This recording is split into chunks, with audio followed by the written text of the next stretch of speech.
Assalamu alaikum everyone. Bismillahirrahmanirrahim.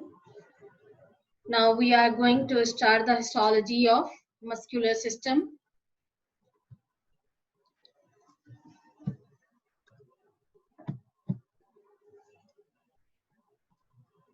So what are the major functions of muscle tissue? Here are some characteristics which are associated with muscular tissue. That is the excitability. Tissue can receive and respond to stimulation. Contractility. Tissue can shorten and thicken. Extensibility. Tissue can lengthen. And elasticity. Tissue can return to its resting state. So these are some characteristics of muscular tissue. So depending on the characteristics, what are the functions? Most important functions include the movements of muscles, both voluntary and involuntary. It maintains the body posture. It also supports the soft tissues within the body cavities, like the thoracic cavity and abdominal cavity, and gardening entrance and exits of the body, like in the GIT, from oral cavity to the anal canal. So maintaining, another function is to maintain the body temperature. What are types of muscle tissue? There are three types of muscle tissue, that is the skeletal muscle, cardiac muscle, and smooth muscle. So we are going to start from the skeletal muscle tissue. Here you can see the histological slide. This is the muscle fiber, skeletal muscle fiber having the peripheral nuclei, and here there are the cross striations present. These striations are due to regular arrangement of actin and myosin filaments. So skeletal muscles move or stabilize the position of a skeleton. It helps in to guard the entrances and exits to the digestive system, respiratory system, urinary tract, and the other genital tract, and it also generate heat and protect internal organs. So here are some histological features of skeletal muscle tissue. Fibers are multinucleated with peripheral nuclei. Actin and myosin filaments form distinct cross striation, as we have seen in this diagram. Peripheral multiple nuclei along with the cross striations. So muscle tissue, here again the connective tissue of muscle, how this connective tissue covers the muscle, individual muscle fiber, and what is the fasciculi. Here in this diagram, whole muscle tissue is covered by a connective tissue sheath, which is called as the epimysium, and there is a bundle of muscle fibers which are covered with another connective tissue sheath. This sheath is called as a perimysium, while individual perimysium. So this bundle of nerve fibers, muscle fibers, they are covered by a connective tissue sheath, perimysium, and whole muscle mass is covered by epimysium. So these bundle of muscle fibers covered by perimysium are called as the fasciculi, And within the fasciculus, individual muscle fiber, which is covered by another connective tissue sheath, which is called as the endomysium. So individual muscle fiber that is covered by a connective tissue sheath, endomysium, collection of muscle fibers which are covered by a connective tissue sheath, that is perimysium, and the whole fascicles are mass of muscle mass which is covered by another connective tissue sheath. This is the epimysiums. So these are the different coverings of connective tissue sheaths of the muscle. Here is the diagram, histological diagram. It shows the multiple nuclei which are present at the periphery, and here you can note the cross striations present.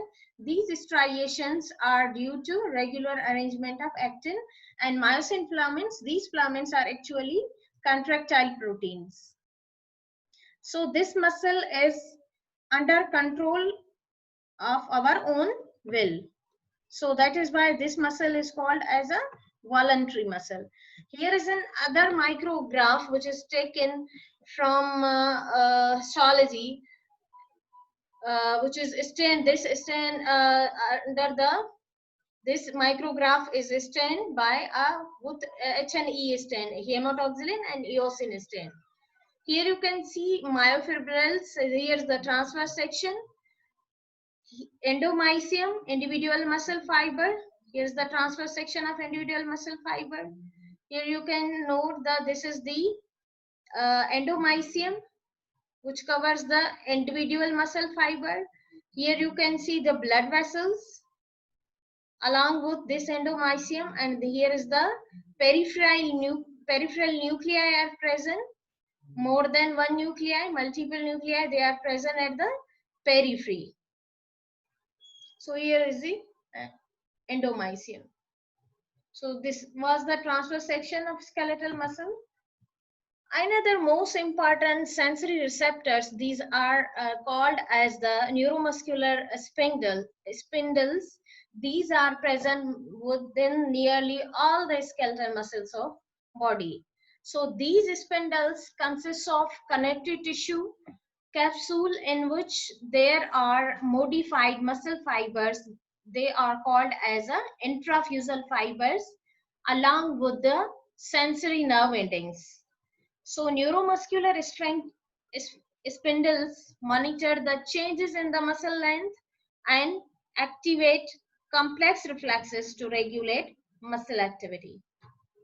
Here you can see these are the neuromuscular spindles. Neuromuscular spindles are the sensory receptors which are sensitive to stretch. When there is increased length of this muscle which activate these sensory nerve endings are called annulospiral nerve endings. When they become stimulated, they sense signals. Here these are the neuromuscular spindles. When there is an increase in length of muscle fiber, these nerve endings are activated and signals are sent to the sensory neurons in the Purkinje cells and at the level of spinal cord and in the higher centers in the brain. Then motor neurons in the anterior cell of spinal cord, they become activated and send motor signals uh, through the alpha fibers and gamma fibers to these muscle fibers and causes these muscle fibers to contract. Here you can note in relaxed state the size of muscle fibers, and stretch. When the muscle fibers stretch, they become stimulated, send signals, and then again signals sends to the fibers and causes the muscle to contract, and there's a decreased length of these muscle fibers. So here is the micrograph, longitudinal and transverse section of skeletal muscles of tongue, which is stained by a hematoxylin and eosin under high magnification. Here is the longitudinal section, which shows the peripheral nuclei along with the blood capillaries. And you can here note the striations, which is due to regular arrangement of actin and myosin filaments. Here you can note there are two fasciculi are present. Here is the perimysium of one fascicula. Here is the another fasciculi. Within the fasciculi, individual muscle fiber. Here's the transverse section of individual muscle fiber, which are wrapped by another connective tissue sheath, which is called as endomysium. Here are the nuclei. Here are the blood capillaries. You can note. Here's the blood vessel. So functions of this muscle, skeletal muscle, is to bring about the coordinated movements throughout the body, like the coordinated movements of limbs, trunk, jaws, and eyeball. For example, there's if flexor muscles of arm are going to contract, extensor will be relaxed. If we are going to perform extension at the elbow, then flexors of the elbow will relax. So this coordination of movements is the main function of cerebellum. So skeletal muscles are directly involved in breathing processes, like the muscles which are involved in breathing are the skeletal muscles, that is the intercostal muscles, and another main important muscle is the diaphragm. It's the muscle of respiration. So smooth muscle, and the next type is the smooth muscle. Here you can see the longitudinal section, which is a smooth muscle that is present all over the GIT, respiratory system, urinary system, and the reproductive tract.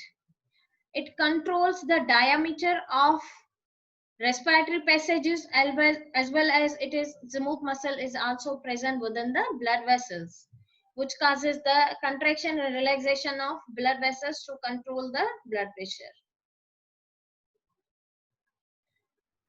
Smooth muscle tissue histological features and its characteristics, as we discussed, where it is present in the hollow organs of GIT, respiratory tract, urinary tract, and blood vessels.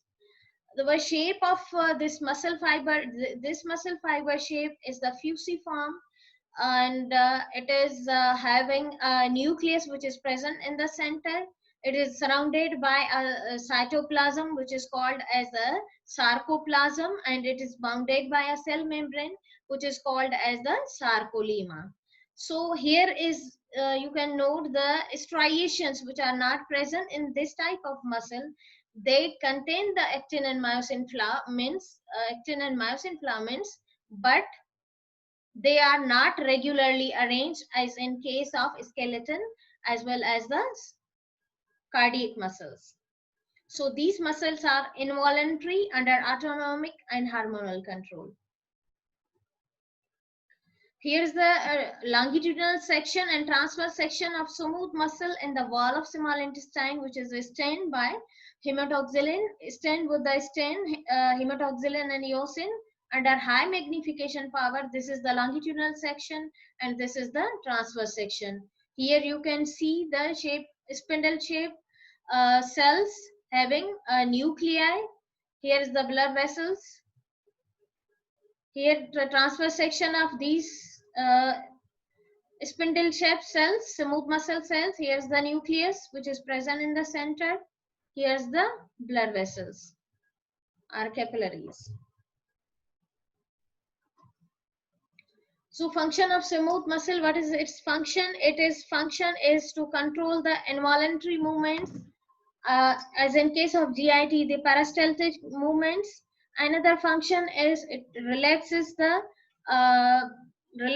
and contract the blood vessels in order to maintain the blood pressure.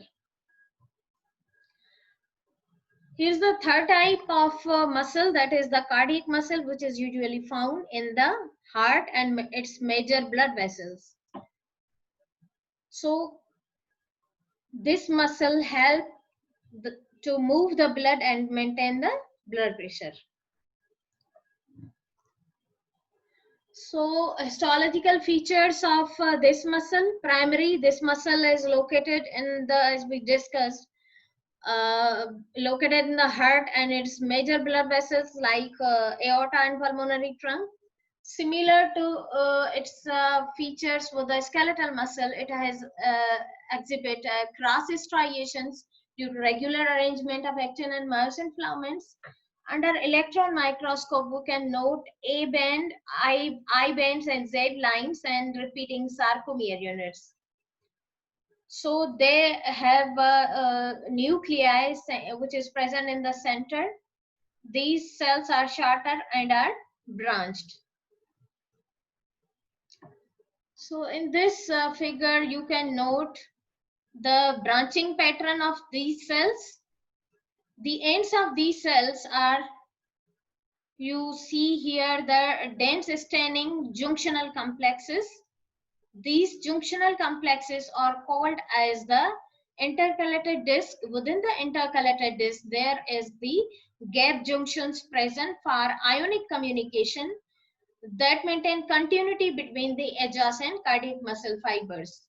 These muscle fibers exhibit autorhythmicity and spontaneously generate stimuli.